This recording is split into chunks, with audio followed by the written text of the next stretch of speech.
कि जंगल महल की गलियों से एक आवाज आया है, जंगल महल की गलियों से एक आवाज आया है, उठो नौजवानों, फिर से इनकलाब आया। क्या आप तैयार हैं? और बैंक है, they have their vote banks because they are from NDA in India. कोई फर्क नहीं कैंडिडेट कौन होगा, who will be the candidate. आप इंडिया से हैं, इंडिया गठबंधन से हैं, ये लोग आपको वोट करेंगे। आप एनडीए से हैं, ये लोग आपको वोट करेंगे। I am independent new Qamar party. हमारे झारखंड में भी क्या सेफ है, 81 में 56 इंडिया के पास, 24 एनडीए के पास, 56, 24, 80 हम अकेले हैं। यानी हमारे पास कोई वोट बैंक नहीं, हमारे पास कोई समीकरण नहीं। और हमने क्या कहा कि पार्टी बनती है, बिगड़ती है। कोई आज बीजेपी में है, कल को तृणमूल में चला जाएगा। समाज आपका चिरंजीवी है, आप समाज के साथ रहिए। किसी एमपी एमएलए में इतना ताकत आपने देखा था क्या? हमने स्पष्ट कहा कि आप हमारे राजनीतिक कार्यक्रम में आते हैं, अच्छी बात है। आप मेरी पार्टी के मीटिंग में आते, अच्छी बात है, लेकिन आप समाज की मीटिंग में पहले जाइए। हमने एकमात्र भी एमएलए जिसने कहा था, जबकि आप भी जानते हैं 2029 में पता नहीं हमारा क्या होगा, क्योंकि हम नया विधायक है, हमारे पास कोई समीकरण नहीं है। 2029 में हमारे केसर समाज से होते तो हम भी बोलते पहले अपना देखते हैं भाई, लेकिन हम मैं यदि ममता बनर्जी घरे गिदर छुआ रहतो न तो टुकु समझता हूँ कि एते बड़ा लोग इतना बेस हमार समाजटा है, मोर समाजटा।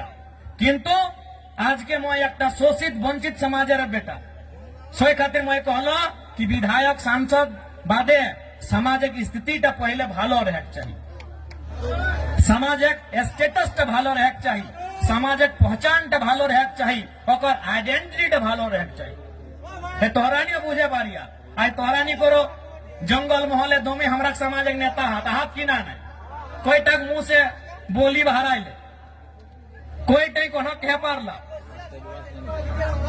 पारला की एकटाও कही दे जितना कथा मैं कहलो मीडिया कहो, भाषण कहो, जितना उदाहरण मैं दिलो, जितना मैं उदाहरण दिलो, हमको बता याद करके बताइएगा कि आपने कौवा को भी देखा है। आपने की बोले कौवा के बुझते भाई ना?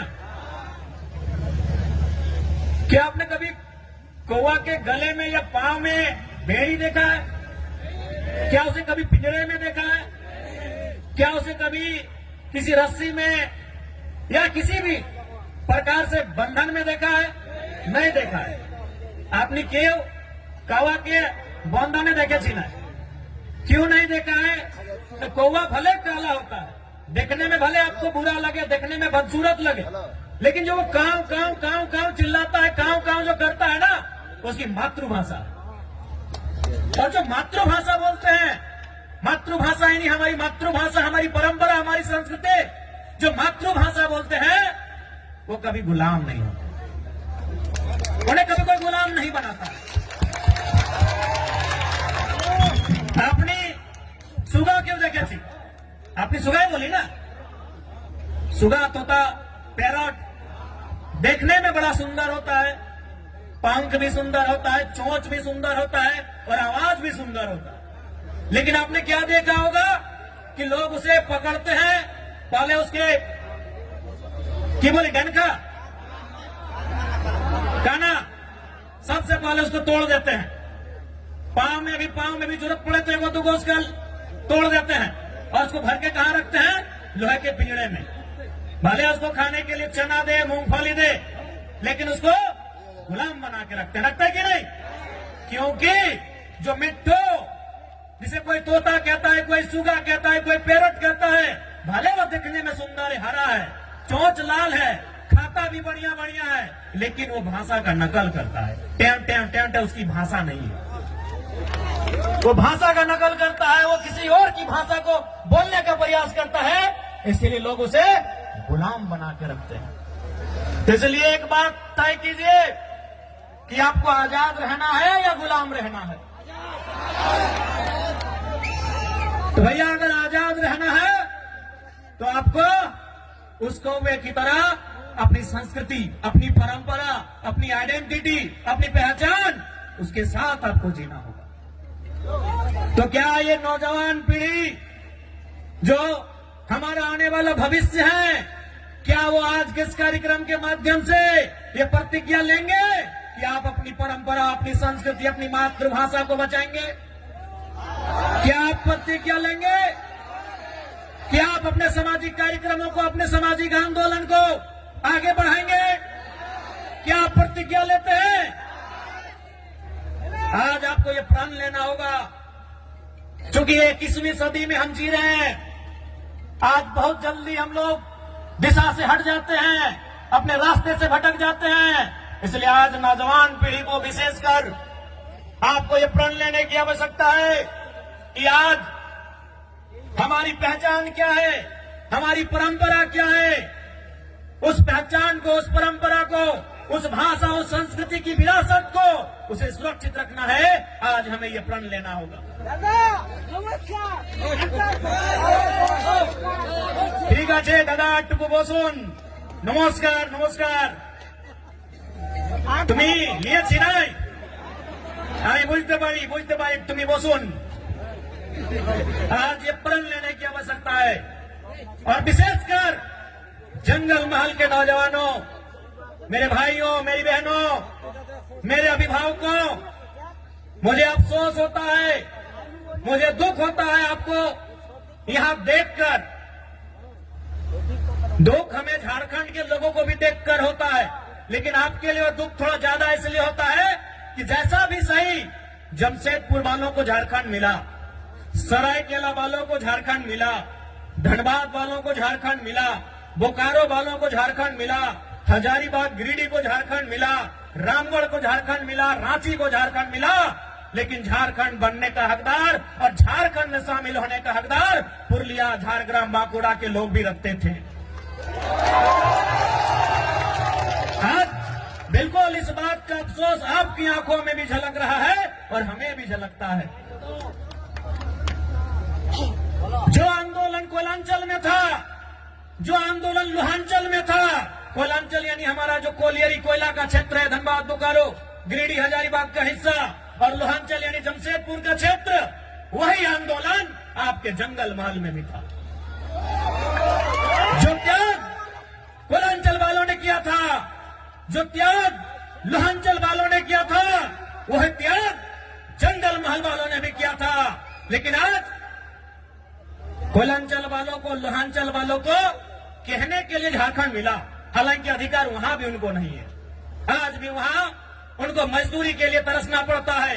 उनकी जमीनों में कोयला, उनकी जमीनों में अभ्रक, उनकी जमीनों में लोहा, उनकी जमीनों में लगभग 80 प्रकार के मिनरल्स पाए गए हैं, लेकिन आज उन्हें नौकरी के लिए तरसना पड़ता है। लेकिन हाँ, उनके पास कहने के लिए है, हमारे काछे ए शब्द अच्छे कि हमरा झारखंड, हमरा पवाली झारखंड, लेकिन आपके पास वह भी कहने को नहीं है कि हमारे पूर्वजों ने, हमारे बाप दादा ने जो आंदोलन किया था, जो संघर्ष किया था, उसके बदले आप उस झारखंड का हिस्सा नहीं बन पाए।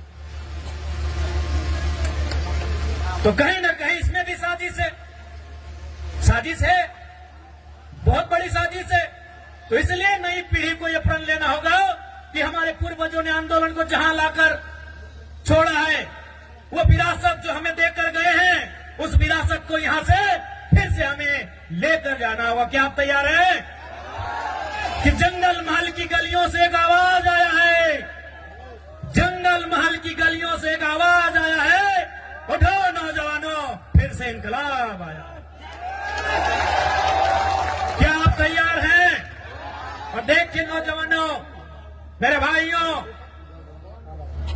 हम जिस रास्ते में चलने जा रहे हैं, जो कार्य हम करने जा रहे हैं, मानते हैं आसान नहीं है, एक काजटा सरल नहीं আছে, किंतु असंभव भी नहीं है। मानते हैं वो काम आसान नहीं है, वो काम सरल नहीं है, लेकिन वो असंभव भी नहीं है। आज हमारे समाज का जो मांग है शेड्यूल्ड ट्राइब इंक्लूजन का, आज ये लड़ाई भी आज ये मांग भी परसों नहीं दशकों पुरानी है। इसलिए एक बात हमेशा याद रखिए, आज चाहे सामाजिक आंदोलन हो या किसी प्रकार का आंदोलन हो, जो लोग अगुवाई कर रहे हैं, जो लोग लड़ रहे हैं, शायद वो कल नहीं होंगे। आज हम लोग भी कल नहीं होंगे, लेकिन आपका समाज, हमारा ये बृहद समाज जो हजारों लाखों साल पुरानी परंपरा और संस्कृति से परिपूर्ण है, वो समाज रहेगा। इसलिए आपको उस बागडोर को, उस विरासत को अपने हाथों में लेकर आगे बढ़ना है। मैं आप सभी से कहना चाहूंगा। और आज जब भी आप किसी आंदोलन के लिए जाते हैं, जब आप संघर्ष का रास्ता चुनते हैं, आपको त्याग करना पड़ता है। बिना त्याग का आपको मंजिल नहीं मिलेगा। आज आपको त्याग करना होगा। आप कहेंगे कि हमें भोग का रास्ता भी चुनना है, हमें ऐसो आराम का भी रास्ता चुनना है, और हमें मंजिल की ओर भी जाना है, हमें अपने सपनों को भी साकार करना है, तो संभव नहीं, आपको त्याग करना होगा। आज का समय त्याग का है, और जो नौजवान त्यागी बनकर इस रास्ते में आएंगे, तभी हमारा समाज उत्थान की ओर जाएगा। इसलिए इस पीढ़ी को तो त्यागी बनना होगा। हमारे जिले में एक वीर क्रांति दूत हुआ करते थे, शहीद शक्तिनाथ महतो। वो अक्सर कहा करते थे कि एक पीढ़ी को जेल जाना होगा, दूसरी पीढ़ी को गोली खानी होगी, तभी तीसरी पीढ़ी राज करेगी। हमारी एक पीढ़ी जिसमें शहीद शक्तिनाथ महतो स्वयं, जिन्होंने ये नारा दिया था कि एक पीढ़ी को गोली खाना होगा, और शहीद शक्तिनाथ महतो ने खुद गोली खाई। उनके साथ निर्मल दादा ने गोली खाया। ऐसे अनगिनत, गिनती हम नहीं कर पाएंगे, इतने लोगों ने गोली खाया। अब का जो समय है कि एक पीढ़ी गोली खाएगी, दूसरी पीढ़ी जेल जाएगी, ये शायद जेल की स्थिति वाला समय है। और आपने देखा पुरुलिया के जिले में, घाटशिला में हमारे 51 लोगों को जेल जाना भी पड़ा। लेकिन उन विषयों से, उन घटनाक्रम से आपको कतराना नहीं है, क्योंकि आपकी लड़ाई आपकी व्यक्तिगत नहीं है। आपकी लड़ाई केवल आपके लिए नहीं है, आपकी लड़ाई केवल आपके घर आंगन तक सीमित नहीं है। आपकी लड़ाई कई हजारों साल पहले जो सपना हमारे पूर्वजों ने देखा था, उस सपने को साकार करने की लड़ाई है। इसलिए आज आपको त्यागी बनना होगा। इसलिए आज आपको त्यागी बनना होगा। और एक बात याद रखिएगा, जो संघर्ष को चुनते हैं वही सफलता के करीब जाते हैं। आज का समय संघर्षों का समय है मेरे भाइयों। जो भी पर्व हम लोग मनाते हैं उसका एक संदेश होता है। हमारे जो तो पर्व आछे, जो तो त्योहार आछे, ওদের ভিতর একটা মেসেজ আছে, সন্দেশ আছে, কি আর মানে কি? এই কাজটা আমাদের পূর্বজ কি জন্য করেছে? এই কাজটা কেনে? এই বরফ খুঁটা কেনে? এই কাড়া খুঁটা কেনে? এই টুসু কেনে? এই করম কেনে? জিতিয়া পরব কেনে? এই কোনো না কোনো ওদের ভিতরে একটা মেসেজ আছে। তো বরফ খুঁটার মানে কি সবাই জানি, कि আমরা चासा लोग माने की न सावन महीना का जो समय होता है हम वो खेती बाड़ी करते हैं, धान लगाते हैं, हार जोतते हैं। इधर भी वही टाइम होता है ना। अब मार्च में नहीं ना करते हैं, न 2-4 खेत देखे थे मार्च तरफ। यानी हम सावन महीना, जिसे हम लोग अंग्रेजी के कैलेंडर में जुलाई अगस्त के आसपास कहेंगे, यानी उस समय हम क्या करते हैं, हल चलाते हैं और खेत में धान लगाते हैं, और मूल हमारा संबंध धान से। उसके बाद का जो समय होता है सितंबर आधा, अक्टूबर पूरा, और थोड़ा सा नवंबर, यानी 1.5-2 महीना क्या होता है कि हमारा जो बरद है, काड़ा है, उसको रिलैक्स हो जाता है। तो भाई रिलैक्स हो जाता है तो उसको हम लोग क्या करते हैं, इस त्योहार में उसको पहले तेल लगाते हैं। हमने की गोरी वाके तेल मखाए कहे ना, तेल किसको मखाया जाता है, लगाया जाता है, जो ठका हरा होता है। आज के यदि हमारे घरे यदि बाड़ी कोनो पहुना आसे, कोनो कुटुंब आसे, तो हम लोग क्या करते हैं कि बैठिए थोड़ा तेल लगा देते हैं, भाई आप बहुत दूर थक के आए हैं। तो तेल किसको लगाया जाता है, जो थका होता है, तो हमारा जो बरद है, काड़ा है, ये सावन महीना में इसको जोतते जोतते नारते नारते ये थोड़ा थका है। अब इसको तेल लगा के बोल रहे भाई थोड़ा सा तुम अब तंदुरुस्त हो जाओ, तुम थोड़ा सा फिट फाट हो जाओ। कहे ना फिर अब आ रहा है कार्तिक और अगहन का महीना कि धान काटना है और फिर तुमको काड़ा गाड़ी में लोड करके घर पहुंचाना है।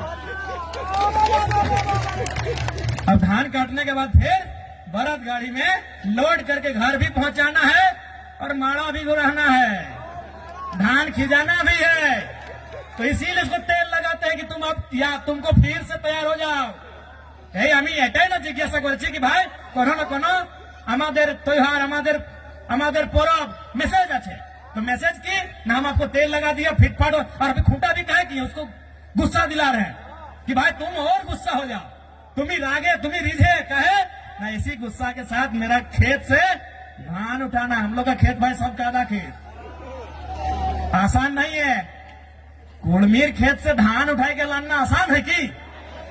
तो वही उसको गुस्सा दिलाते हैं, सूप से मंदिर बजा के ऐसे मैंने उसको हलकार के कि भाई हाँ तुम गुस्सा करो, तुम गुस्सा करो, हम चाहते तुम गुस्सा करो, और उस गुस्सा के बदले जब हम धान खेत में तुमको नारेंगे फिर उठा के उसको बाहर लेके आना है। तो ये है हमारे बरद खुटा करने का हम पीछे हमारे पूर्वजों का मतलब कि पहले तेल लगा के तुमको तरोताजा करेंगे। कहा कि सावन महीना के बाद तुम कुछ काम नहीं किया है, तुम आराम से घर में बैठा है और सावन महीना के बाद हरा हरा घास मिलता है और जितना बढ़िया बढ़िया खाना खाने के बाद थोड़ा आदमी आलसी हो जाता है, तो इन लोग भी आलसी हो गया थोड़ा। तो इसीलिए अब फिर से आ गया है टाइम कार्तिक महीना का, अगहन महीना का। अब इन लोग को